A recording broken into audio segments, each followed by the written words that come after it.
Hi, this is Tom Jacobs from tdjacobs.com and also healingsuicide.com. And I'm an evolutionary astrologer, an energy worker, channel medium, do all kinds of different healing work to try to help you learn more about yourself and your potential and how to leave behind the weird, crazy, disempowered, painful past and step forward to do what your soul sent you here to do. So this short video is on Pluto and Virgo opposing Chiron and Pisces. Might seem very specific, but there's a real reason that I want to get to this. So in evolutionary astrology, Pluto is treated with some special attention as a quite important influence. The way I do EA, I talk about Pluto as the empowerment journey, as the configuration in your chart, the empowerment journey that your soul, which is divine consciousness, sets out for you.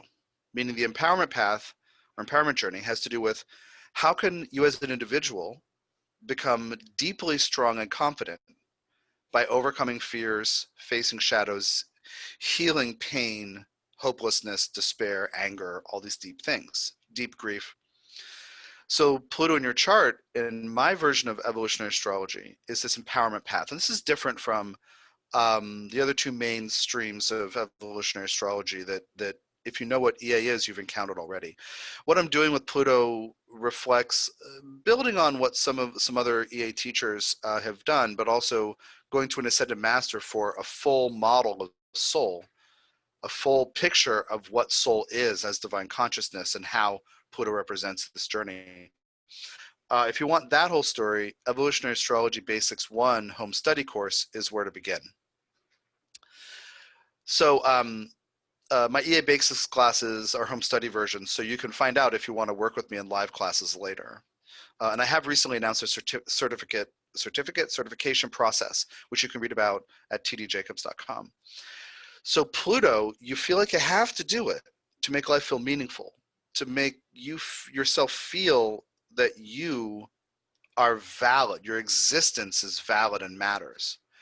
So this is why people might, with Pluto in general, might associate, I need more of whatever that thing is that makes me feel powerful so I can feel powerful, right? How can I really truly feel like my life is worth living? So the way that I deal with Pluto is to develop absolute unflinching, unashamed self-awareness, which means confronting the shadows and learning about your fears and pain and anger and hot button issues. And then followed by absolute unflinching, unashamed, unapologetic self-acceptance, which means bringing love and acceptance, kindness, generosity of spirit to shadow material. So whatever my anger is, let me learn how to transform through bringing love and acceptance and compassion to it.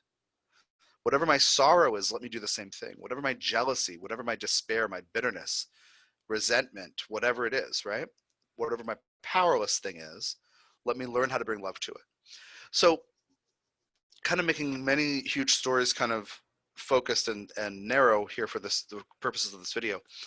People with Pluto and Virgo have a deep need to Virgo, to be of service, to fix, to help, to improve, to heal, to encounter something and notice what isn't perfect or working well, and then to end through analysis, discernment, and also training and really becoming good at things, right? Perfecting skills, figuring out solutions, and then navigating, taking responsibility or not. Am I really responsible for this? Is it something I really can do? Like all these kinds of questions. If it, does it need fixing? Am I the person to do it? Am I able to? Is it really, do I really have time and energy? Is it appropriate, etc.? These questions. So people with Pluto and Virgo, and this is most of the births, well, Pluto and Virgo, let's say little bits of 1956, but then 57, and then from 58 on to like 1971 and a little bit in 1972. So basically from like 1957, 58 up to like 1971, 72, all those people, almost all those people have Pluto and Virgo. So there's this subgenerational thing, this motivation among all these people in common to be of help, to fix, to heal, to serve, to improve, to bring the skills of analysis and discernment, the critical thinking skills to bear to improve something in someone's life, in my life, about organization, about streamlining, about something. Okay. Then for most of the 1960s, Chiron's in Pisces. So those people who have Pluto and Virgo, some of them, most births of the 1960s, have Chiron opposite Pluto. So this means multiple lifetimes of being opposed by people's suffering or people's inability to take care of themselves, or people having certain issues that aren't fixable, or that people believe aren't fixable, or people aren't willing to receive help because they're wallowing or they're stuck and whining. Don't mean to disrespect toward anybody, but sometimes people aren't done being sad about something or done malfunctioning about some pain, right? We know this. We try to help people. Sometimes they don't want it. So Pluto and Virgo opposing Chiron, multiple lifetimes, right? Of those people born in the most of those people born in the 1960s. I'm trying to help and I can't, or it won't work, or the people don't want it, or they can't receive it, or I'm speaking the language of specificity, Virgo, and they're speaking the language of Pisces. I'm lost. I don't know what's going on. I can't find my footing.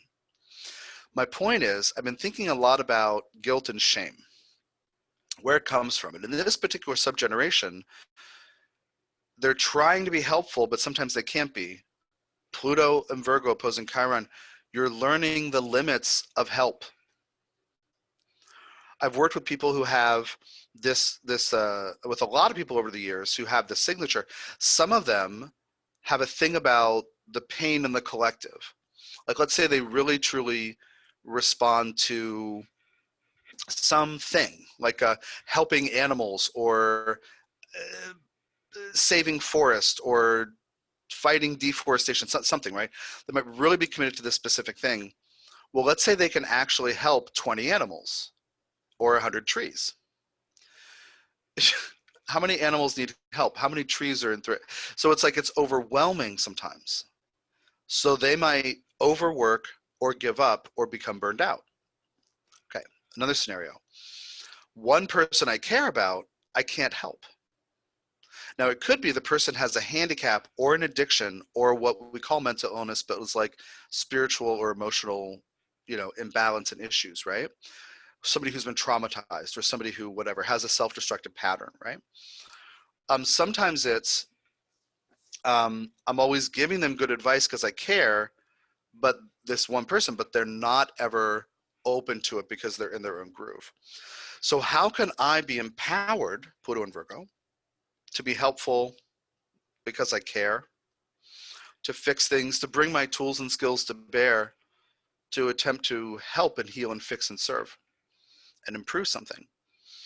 How can I be empowered if this one, the one that got away, or the thing that falls through the cracks, or the person or the situation, or I help 20 people every day, but there were millions of people, I never got to all of them. So how can I be empowered? And that's where learning about the limits of service and help and healing come into play. So if you have, and I'd say I would use an orb natally in your natal chart of 8 degrees. So like if Pluto's at 20 degrees, talking about Chiron at 12 to 28, like somewhere in that 16-degree range, right? 8 degrees of within the opposition, or within 8 degrees of being opposite. The tighter the tighter the orbit may be more impactful, but I notice it even when it's 8 degrees, these themes are real. So it's not really about how tight it is. Like by transit, we really focus on the tightening the orbs for understanding greater effect. But natal charts, if it's 7.5 degrees, it might be just as effective as if it's 2 degrees opposite. Some astrologers will have different opinions, but that's how I work with this. So Pluto and Virgo people might then judge themselves because they haven't been effective. This is where guilt and shame come from. This is one of the sources regarding Pluto and Virgo generation. So just want to put your attention on, if you have that signature, most of the births to the 1960s again, you are learning about when you can't help, but that doesn't mean you should be disempowered. or when someone doesn't want help, or when, as I was working with somebody recently, when you show up with the wrong tools.